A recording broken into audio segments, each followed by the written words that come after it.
Thank you for joining us. Our top story at 6. One of the first things President Donald Trump did when he took office was pardon January 6 defendants. Those pardoned include more than a dozen people from South Texas.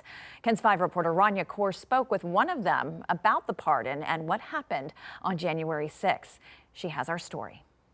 I waved out a window, and I thought it would be this historic moment.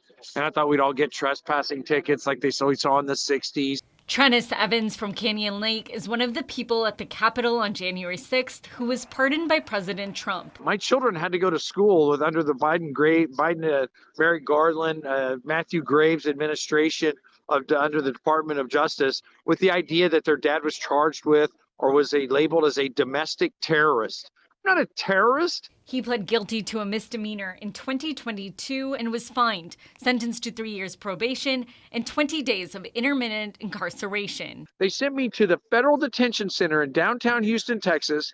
They locked me in the maximum security facility there. They held me in solitary confinement for a 4-point misdemeanor, and they did it to me, and they put me there on the weekends. Arrest documents state he was on a megaphone shouting he doesn't support violence and that witnesses saw him take a fireball shot in Nancy Pelosi's office. I just can't even believe that that's still the narrative, that I was somehow inside the office of somebody's personal office. I went into a conference room, no desks, no chairs, no computers, none of that, a conference table. For him, Trump's pardon is justice. We have now been freed. We've been restored.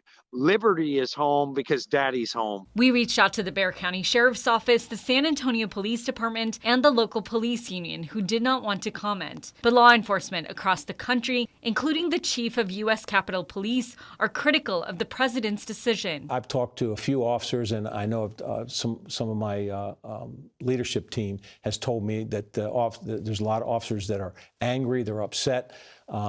And I don't blame them. Believing it could have larger implications later. It could put any of our communities in danger. Anybody that is convicted of a violent crime and then allowed to not serve their sentence or just be let off the hook. Rania Kaur, KENS 5.